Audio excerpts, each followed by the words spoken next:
Heather Morgan. I'm the CEO of Salesfolk, and I'm here today talking with one of my favorite copywriters, Henneke Duistermaat, the founder and amazing copywriter from Enchanting Marketing. Hi, Henneke. Hi, Heather. Nice to be here. Great to finally talk to you in person. I love your content. Thank you. Thank you. So, one of my first questions for you is, what are some of your favorite headlines and why? Yeah, when we talk about headlines, it's a little tricky actually because you have different type of headlines depending on what the goal for a headline is. So let's talk about a website homepage first. Usually the objective of the headline is just to confirm to readers that they're in the right place. So it's a simple headline stressing usually the benefit of the service you offer. So a good one, and I'm just going to read it out because I didn't learn this by heart. PayPal, for instance, says get paid on any device. So that's very simple. It confirms to the web visitor, okay, I need to get paid. So that's what it says. So all it does is then to invite the reader to continue on. So it's simple, to the point, and addresses a clear benefit to the reader. Intuit, one of their competitors, has also a really good headline with a slightly different approach. They say, never miss a sale with mobile card processing. And this is a really good one as well because it focuses on not missing out on something. And people are very risk averse. We don't want to miss out on something. And sometimes this can be a stronger headline than Yeah, focusing on the benefit. So who wants to miss out on a sale? Eh? Nobody. absolutely. So that's why this one works very well. And if we're talking about a headline on a homepage or on a product page, then these are really good headlines to emulate and to play around with both structures and see what works best. But they always focus on the reader and what's already going on in his mind, what he's looking for, and then keep it quite simple. Now, if you write, for instance, content for a blog, headlines become a little different because a blog post is shared on social media. And on social media, you have to stand out in an endless stream of headlines. Yeah. So if your headline is quite simple and to the point, you might not be noticed. So what you do with a blog post, you still focus on the benefit to the reader. But in addition to that, you have to increase the power of your words. So you have to make your words more emotional or more sensory or more unusual, or you have to use big numbers because all of these things make your headline stand out. That's a very good So, for point. instance, one of the blog posts I've written for a copy blogger is how to turn bland text into sparkling online content. Now, this headline simply says, make your content better. But if you say make your content better, that sounds quite boring. And you think, well, I'm not going to click through because I don't want to read that because it's one of those other superficial Yeah, blog posts that doesn't tell me anything. But by adding the words like bland and sparkling and also the contrast between these words, you think, hey, that sounds interesting. Maybe I want to click through to see whether I can add some sparkle to my content. So it's quite important to think about your headline. What does it need to do? Does it just need to confirm to somebody you're in the right place, read on, or do you need to stand out? that's a really good point. I guess I've been thinking about headlines for web copy, maybe in the wrong way. I definitely always make sure they're benefit driven and clear and obvious and not too much jargon. But I think you have a really good point about thinking about what the goal is also. So for a website, it's just, okay, keeping them on that web page to keep reading versus a blog post. Maybe if they see it on social or on a forum, they need to be enticed to click, which is a very Correct. different thing. Because for one, they probably, if they're on their website, there's a chance they have some idea of who you are, versus with the article, they very likely have no idea who you are.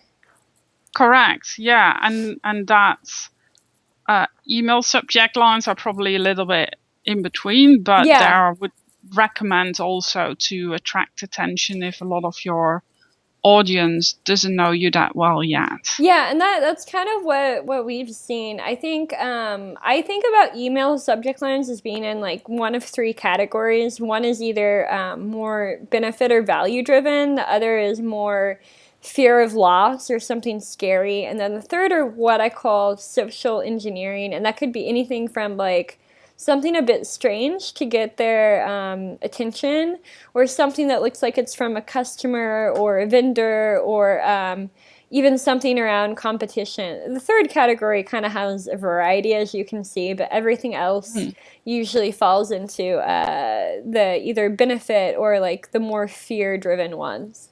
Yeah, and fear-driven ones are in a way related to benefits as well. They are the opposite way, just like the PayPal and Intuit example we just discussed. Yeah. So I guess when I'm copywriting, I usually I'll think about the benefits and the customer pain points, and I'll kind of just like list those out. Sometimes simultaneously, I'll have like a doc, and I'll just keep adding to both because they're related. You know, pain point benefit, pain point benefit. They're flip sides, and then I'll try and write headlines around that. I'm really curious what your copywriting process is like for headlines. Yeah, for headlines, I always start with the benefit. What is it? And then I try to turn it also in the problem. If it's for web copy, I might sort of read reviews, so I get a better feel of who the audience is, what they're looking for, or go through forums or whatever. Sometimes clients have interviewed customers, and that's really useful information too. Or they have customer satisfaction surveys, and when people ask why would you recommend me, you can glean a lot of information from that. So quite often it's a matter of stealing the message rather than trying to reinvent the wheel. Yeah. So I think you're for absolutely more right. Sales copy, really getting into the minds of the potential customer and using his words as much as possible is usually the best line of action. No, I think you're absolutely right. And then the other thing I do, I guess I do like two or three things. And one is absolutely trying to understand that customer. If I have a list of who I'm reaching out to, looking at their LinkedIn or their Twitter, seeing how they write their LinkedIn and like their about, if they have one, or the recommendations they've given or received. The other thing I'll do is also I'll look at their competitors' pages and all the content I can find. If I can fill out a lead form for them to get them to contact me, I will. Just like really digging around, and also like trying to read on forums if there's comparison of them and their competitors to see what customers and prospects are saying. I think like that's also a good strategy. Yeah. Reviews are gold mines often. Yeah. Well, because also I think like I'll make like a swipe file of keywords as I'm doing this, and I'll just kind of like list them out in some messy form, and then I'll start to see like what keywords are occurring more and more and more. I probably should have a better system for that, but I just kind of like feel it as I'm going like, oh, like cart abandonment keeps coming up over and over and over, so probably should include that, or conversion rate optimization or whatever. So I think that's a good strategy. And then on the similar topic, so you already given a lot of great advice, but if you were going to give a few pieces of advice to writers, marketers, and salespeople, just in terms of like improving their content and writing, and I realize this is kind of a broad, varying question, so you can take it any way you like, but what would that advice be? Yeah, I think one of the biggest changes I see, I teach a lot of writing, and one very simple change that makes a big difference is getting people to really imagine one specific reader and really think about, who is this person? I mean, is it he, she? How old is he? What car does he drive? Does he have children or not? Where does he live? What websites does he visit? What movies does he like? What TV programs does he watch? Is he into sports? And so that sounds like has nothing to do with the business. But when you can visualize a real person, it just becomes so much easier to really sneak into their mind and to really then start thinking about, okay, what are the problems they're facing in their business or in their personal life, depending on whether you're B2B or B2C? What are their opportunities there in their business? What are the risks that they're seeing? What's keeping them up at night? What worries them? And when you know, and when you can really imagine one person with all these real life problems, and when you write, you really think about, okay, how is my content helping this person? And what question does this person ask? And when you reread your content and think, am I boring this person to death? That just that simple step can make a huge difference. And it's not wholly scientific. I mean, it's just about having a feeling that you're speaking or writing for a real person. Too often, I think our content is written as if we're speaking to a crowd of people.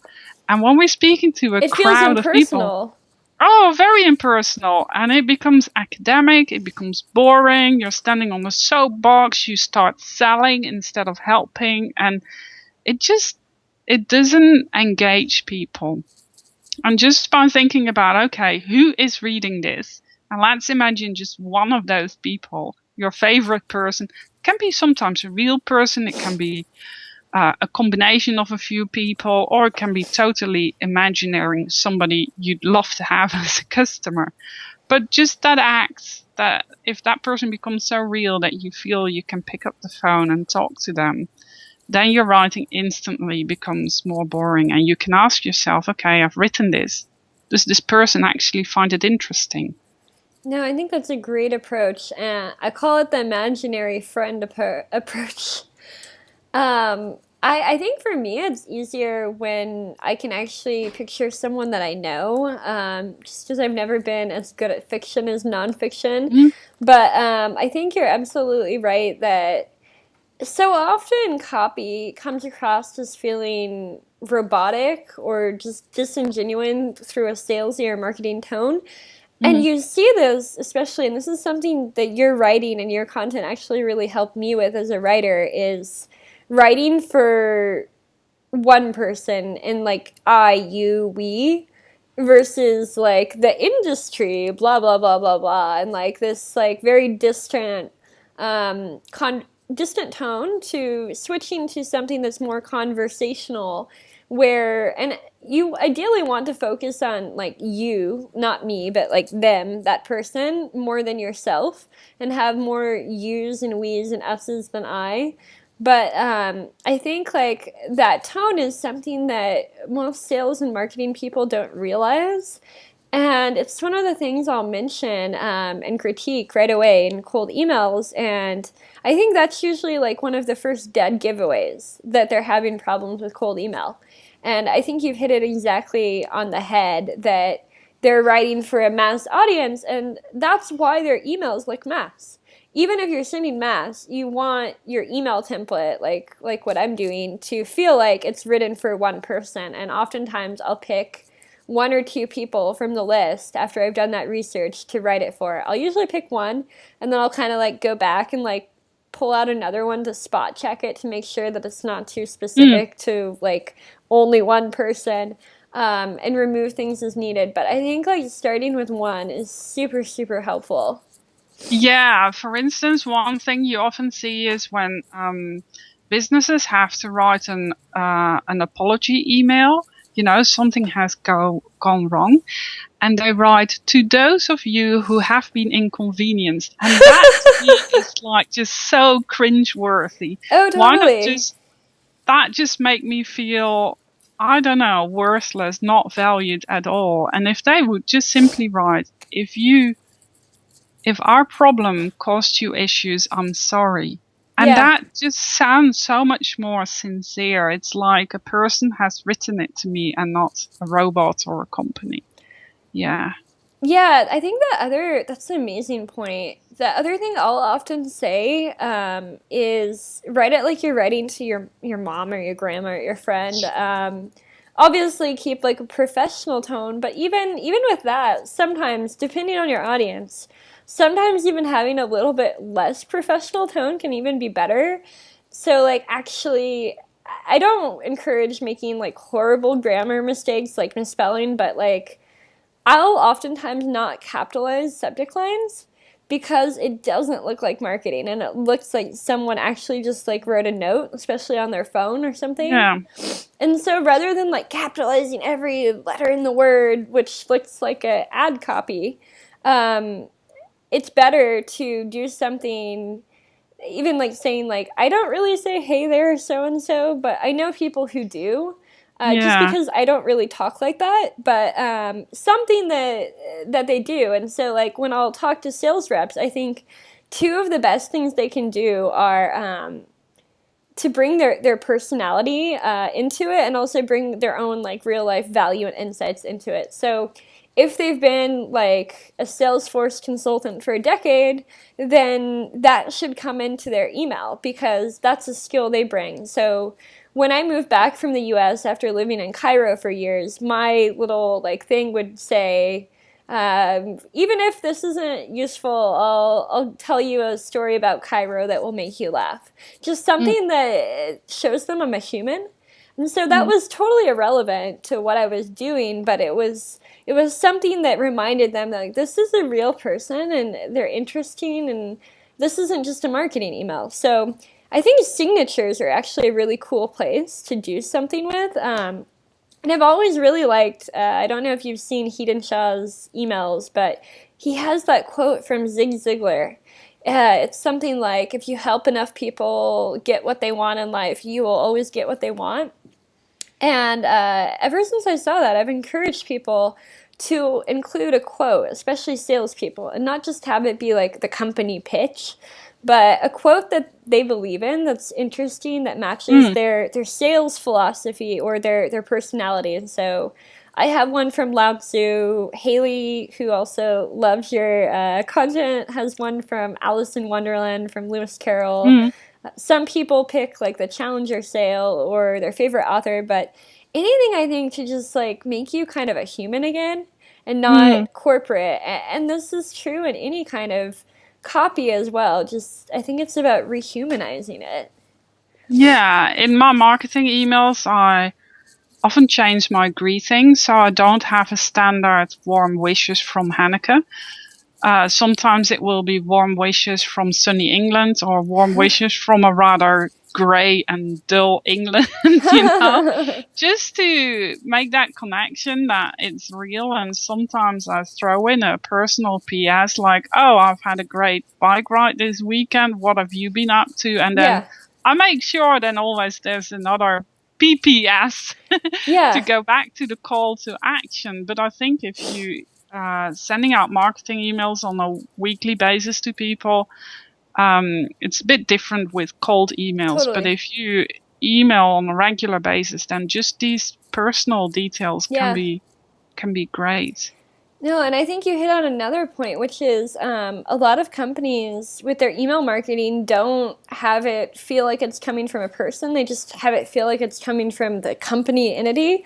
And I think especially with like startups and these smaller companies, they don't have all the resources of an Apple or a Google or Intuit. So they need to think about what their assets are. And their assets are that they're humans, very interesting humans. And so I always encourage them, for the most part, to keep your email marketing in one voice, unless you have like special announcement from the CEO or whatever.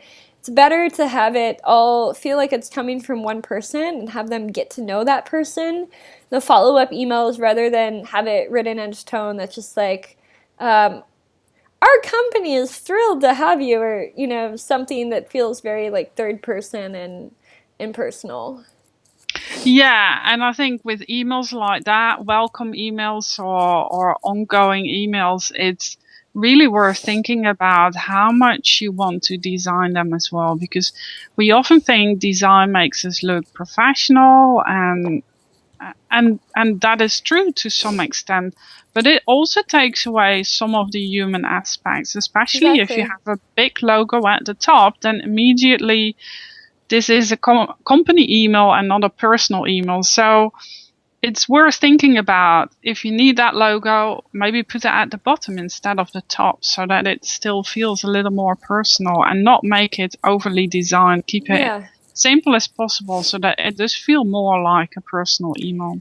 No, I can't agree with that more. I think they should be more toward plain text. And I've played around with having a logo or not, and I'm actually going to take your advice and try putting it on the bottom, because I always hate having it on top for that reason. But then I do feel like sometimes I should add it in there. People actually get confused if it's a one-on-one for me or not sometimes. And then, which is actually not a bad problem to have, but it's funny when I get like 20 responses one morning. Yeah, I have it as well, that people, I have some autoresponder set up when people download worksheets for my ebook. And some people think it's a personal message, but it's Yeah, sent out after a certain time, sort of, oh, 3 weeks ago you downloaded these worksheets, just wanted to check how you were getting on. And it's an email yeah. I wrote in like 2 minutes, as if I was writing a real person, and that's how Totally. it feels. It feels like Yeah, personal, and sometimes we can. I mean, I'm a great advocate of editing, but editing doesn't mean it becomes more marketing yeah, speak. you're right. Editing has to make it more human rather than less human. But sometimes it's good to write fast and enthusiastic, and then Yeah. leave it for a day, and then make sure whether you need to cut anything or not.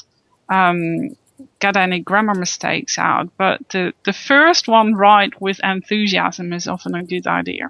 No, I think you're absolutely right. I think that people overthink a lot with writing, and so I think what I try to do with my email campaigns is like architect the idea.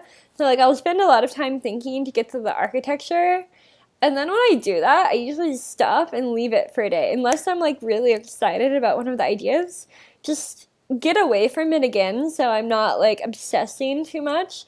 And then when I have like this like roadmap, because there's a certain amount of structure and like organization when you're writing like 16 or 32 emails that you need, but after I have that in place, I can kind of go wild. Like there's my guide rails, and then I can just like spew these out, and then I'll like try to leave them, and then have like another day where I revisit them and like, Mm. oh, like did that make sense or not? But at the time, I just want to like get it on paper.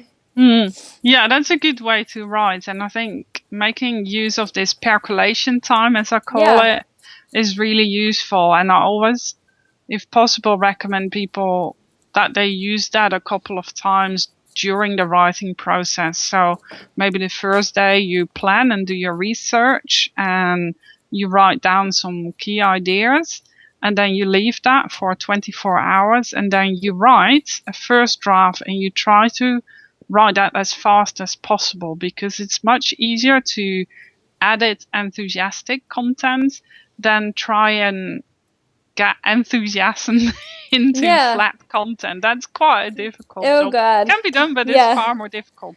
So the best thing is then on day 2, go through your research, plan it out, and then write it as fast as you can. And then on day 3, after another 24 hours of percolation, then just edit it properly to make sure you don't have any redundant text in there. And that's one of the other things that most people can improve on. Content tends to be too wordy. Oh, totally. Yeah, or we want to add too much information into an email or a blog post. So always when you edit, it's not about just checking grammar and spelling mistake. It's about, okay, let's think back. who is my reader? What is the goal? And what do I need to get that reader to the goal? So sometimes it's information and you want to inspire somebody. Sometimes it's getting a sale, getting a person to answer your email, getting them to sign up for a trial or a demo or whatever. So you really want to think then the information in your email or your blog post has to support that goal, and it supports that goal if it explains the benefit to the reader, if it takes away his objections, or it increases his trust. You give him a reason to believe you. And if it does something else than that, quite often you can delete it, because if it doesn't help the reader understand why he should follow your advice, if it doesn't take away his objections, if it doesn't increase his trust, then what is it doing? Does it still have a function? Probably not. So take it out. And that's where we often go wrong. We just throw in too many other things. Oh, why don't we ask people to like us on our Facebook page as well? But that takes away from the key goal. So leave it out. No, I totally agree. And you and your content has actually made me such a better writer. I think I discovered your site about 2 years ago. And I came from, I had a writing background, but I had been in academia for a little bit.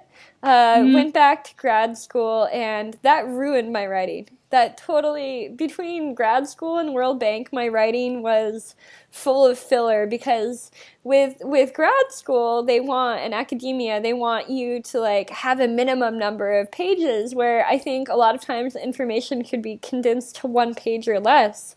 And so I had gotten in that bad habit, and you're really good with your advice about cutting out jargon and fluff, and it took me a while with a lot of editing. I would edit my things 5 times over days, but after I got in that habit, I started to become a better writer. And eventually, actually write tighter prose. The harder I edited myself, and I made myself a checklist of, based on your checklist, of all the stupid things I was doing with junk and garbly-gook. And after about a month or 2, I actually started writing a lot better and faster and more to the point. And I think it's because people don't plan enough when they write, and they don't have that one goal in mind. I was on a consulting call today, and they were telling me all their different goals, and I said, so your problem is you don't know what you want. You need one focus, one goal for this email campaign. And what is that? I can't tell you that. Think about that. Tell me that. And then we can create a really great campaign that moves toward that goal. But you can't do that with 8 different goals. It doesn't work that way. So whether it's getting your blog more traffic, or getting them to convert to a sale, or getting them to whatever, these are different things. And so I think that is one of the other huge mistakes with email marketing and all content is what are you trying to get the reader to do at the end of the day? What is your number one goal? Because that's what everything needs to be leading up to. Yeah. And think about what that goals means for the reader, because we can't get a reader to do anything unless it's clear that there's something in it for them. Absolutely. And I think too often we still think from our company perspective and forget, okay, what is in it for the customer? I mean, you see so many emails that are written about, have a demo with me. I want to talk to you. And I think the call that you need to frame it in a way that appeals to them to start with, but call to action should have an incentive. Why should I get on the phone with you? No one ever wants to do a demo. I've never, unless it's Oculus Rift or something really crazy, no one's oh my god, I want to do a demo with you. Everyone, or maybe holograms or something crazy cool, but very few things are that exciting. So I think it's really about what advice can you give that person that even if they're not interested in your product, they're going to walk away better off, or more educated, or have better idea how to do something.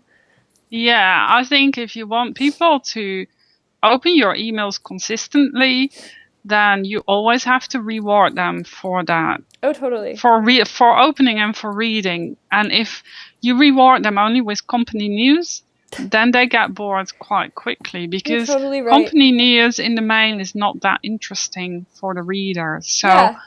you can have some company news in a newsletter, but make sure there's something in there that's useful for your readers as well, that helps them do a better job or make more money or cut cost or be happier, whatever it is.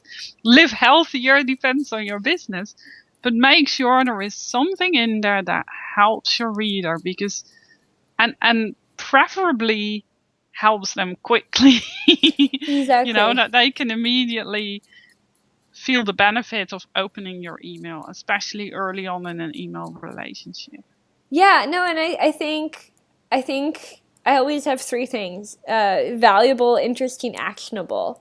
So you have some kind of benefit, but it's not just like a benefit. It's a benefit they can grab something from very Mm. quickly. It doesn't have to be all the benefit, but at least like one thing that is kind of like instant gratification. That could just be like a tip or whatever. Mm. And then to have it be interesting and unique, because too many people are like, I think at the end of the day, one of the things I've seen, there's all these writing and like marketing and sales best practices, but what really sets people aside, and I see this with your content, and I think hopefully with my own too, are the unique ideas behind it. So you have certain writing formulas that you follow and different like patterns and so forth, but that's not the only thing that makes your writing good. There's also, on top of the science, there's still the art. There's still like that unique idea. And I think I have one of your emails in my inbox right now from today that you sent. And I think the subject line was 4 ways to add pizzazz. Oh, wait, I think that's a reminder because I like that email. And I forwarded it to my team. But 4 ways to add pizzazz to boring and rehashed topics. And that's a great subject line because, again, you could have just said like a few ways to improve your articles, but I don't know. There's something about the word pizzazz and also even the word boring when you combine them and that juxtaposition that's interesting and that is a formula, but people can't just do that looking it up in the dictionary. You put in your 10,000 hours of writing and thinking about writing and copywriting to get to a point where you can create headlines like that. And I'm sure you still take time to even get those ideas. They don't just Yeah. magically come. But that's what people don't see. You can't just mimic someone else. It doesn't come out with the same like original thought and original idea. Yeah, I think you have to, over time, develop your own favorite words, and that's how people start to recognize your writing. It's the words and it's the rhythm in your writing as well. The rhythm in the writing is about the length of the Yeah. sentences used, and academic writing, what we talked about earlier, tends to have very long sentences, and very long sentences are quite exhausting to read, especially if you have one after another. So you can solve that by mixing longer and shorter sentences. And my writing is relatively short, so it sounds quite snappy and chipper, as some people would say. And I think that's what you hear as well. It's the words I choose, but it's also the the short sentences. Well, you also you've really mastered it, and I've really learned a lot from it. You've mastered writing in a way that people actually talk. It's almost like poetry or something where your cadence of writing actually matches a conversation, and even the way you break up your sentences. And this was something I used to do before I was in academia, and then that kind of was beaten out of me because you're not supposed to do that. But leaving that and just seeing your writing was kind of like, oh yeah, like I can write in any style I want. I can start a sentence with but and go dot dot dot.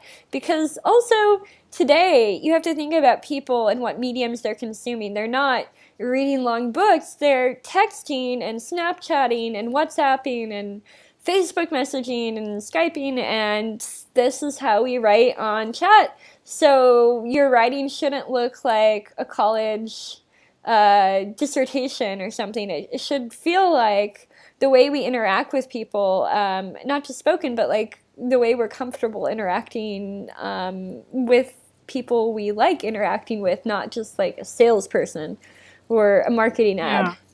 Yeah, one of the tricks I use is adding a lot of questions to my blog post and engage the reader with the word you, and that's what makes it feel more conversational. Yeah, no, I've kind of picked up on some of your tricks, and honestly, they've had a huge impact and influence on my email campaigns because I almost always start the first sentence out with a question that's sort of inspired from your blog post because it's so much more engaging, and I felt how engaged I was when I read those. So I think before some of my cold emails, I would use them sometimes, but I hadn't really thought about that. And sometimes I would have like an intro explainer kind of benefit driven sentence, but that feels so much more like a monologue than a conversation. And so as soon as like that first sentence is about you and or the person and a question, whether they're really interested in you or not, they're already thinking about how to answer that question in their head if it's a simple question. So whether it's a fit or not, you have a better chance of getting them to the next sentence than if it was just like, blah, blah, blah, blah, blah, our company does this. Yeah, right. I start a lot of my emails with questions, and what I see cold emailers do sometimes, they start an email with, "I'm Johnny Johnson Yeah. from so and so company," and that already completely Exactly. marks them out as a boring cold emailer in my Yeah. book, and I'm just not incentivized to read on. So yeah. No, and I think the other thing that is not formulate like there's sort of a formula structure, a basic one. So my emails is like question or really interesting statement, and then social proof of some sort, like explaining the benefit in terms of a case study, and then the third is a call to action of some kind. But when I think about that, the thing that really sets the emails apart are how good the questions are. And so I think that's actually what I spend at least half of my time trying to understand, trying to think like a journalist and trying to come up with an interesting question that is thoughtful and intelligent so that I don't just seem like a thoughtless person, because questions really show you a lot about the person asking as well. So if you can come up with a thoughtful question that shows you half as much about the person who wrote it as the answer. So I'll usually just come up with like list and list and list of questions I want to know, and I think it's kind of helpful that I'm naturally a curious person. But it's really about the question, I think. It's a big part of it. Yeah. Yeah, and make sure it's not too long. Yeah, absolutely. Yeah, it should be a somewhat easy to answer question. It shouldn't be like this insane like three like not three sentence but like three part thing. It should be something where I do alternate between yes no questions. Typically you want the answer to be yes to that question, and little more open-ended ones because there are different reasons behind them. Yes gets them to trust you more and like think a little more positively, whereas other questions might get them thinking about their pain point indirectly, like, what have you been doing to da da da da da problem? Like, how have you been preparing to deal with this potential issue or threat? So there's different goals again, but I think the question is really key. Yeah, the yes questions are good because once people start nodding yes to your questions, Yeah. then they're more likely to say yes to the next thing as well, whether it's clicking or buying or whatever. Exactly. That's actually proven by a psychologist. So. Yeah, I think I forget which book. I think it might be like William Ury, Pitch Anything, and then there's some negotiation book that I read when I was younger. I think it's like The Power of No or The Power of Yes, something getting I think past it's no. it's in Cialdini's book as well. Yeah, you're right. You're Yeah. right. A few people have written about that, but Yeah, I love Cialdini. That brings me to another question. Who are some of your favorite writers or bloggers or copywriters? It could be anyone. It could be an author. It could be just a blogger. It could be someone who has great ad copy that you know, and why.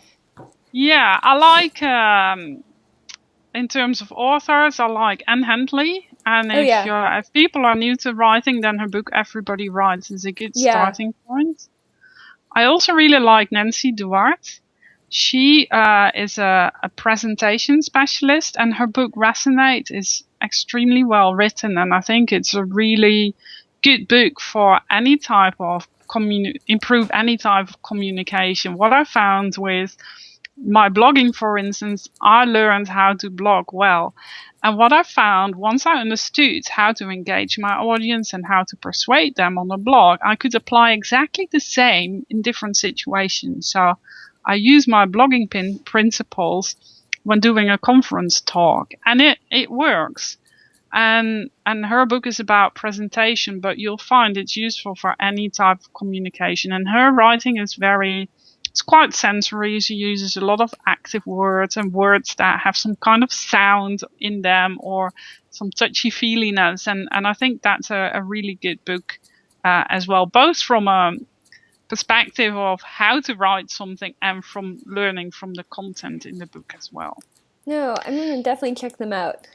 Yeah, there's actually her book there's a free version online. We can maybe put it in the show notes. I'll Yeah, send you a link. love There's a to. free HTML5 version you can read. And then in terms of writing, I think I really like brands like Dropbox and Evernote because they're really good at writing in simple and plain English and avoiding jargon. And I think they're good websites to study from that perspective.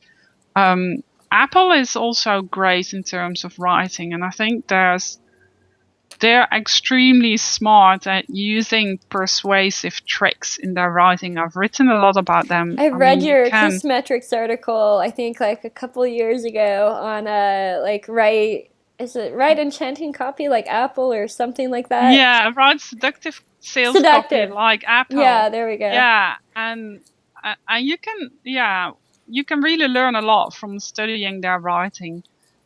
In terms of personality, what is worth looking at is maybe men crates.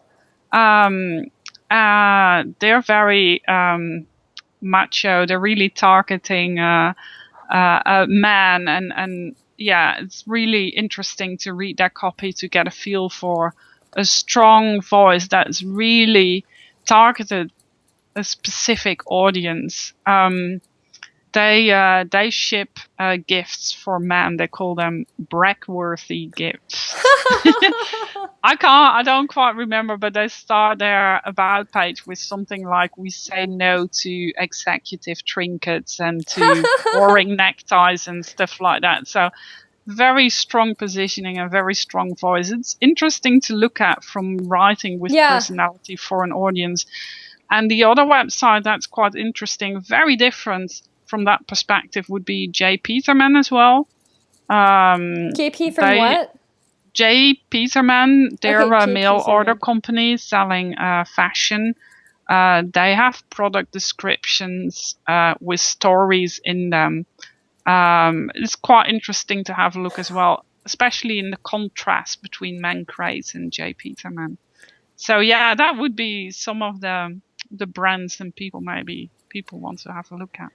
No, that's really great advice. I think it's really all about knowing your medium too. So, like if you're trying to be a better blogger, you should look at great blogs like Henneke's. If you're trying to be a better like ad copywriter, look at these websites like J. Peterman and Mancraze, and look at like Apple and Evernote's copy. I would recommend for email to create like basically to follow everyone that you're really interested in who has great content. Kissmetrics has really nice emails actually, especially their drip emails. And then to basically have like a folder where you just have all the emails, which I call ad research on my computer. and really keep like a swipe file of them where you go through them. But definitely check out Hanneke's website, and she has a couple books that are fantastic. I'm blanking on the name of them, but I've actually read both of them. Can you remind me of the name right now? Yeah, it's How to Write Seductive Web Copy. That's basically describing a simple 6-step process for writing better web copy. Briefly, what we touched on earlier, starting with your ideal reader.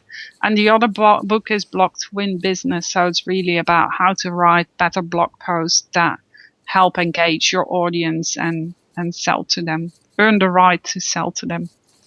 Well, this has been wonderful. This was really an honor. You're one of my favorite copywriters and bloggers, so I'm really glad we got to do this. And everyone should check out your content if they want to write better, whether they're sales, marketing, bloggers, or just people who want to write better. Thank you. It was lovely speaking to you. Thank you so much. Thanks for listening to another Salesfolk interview. You can visit us at salesfolk.com. Thanks.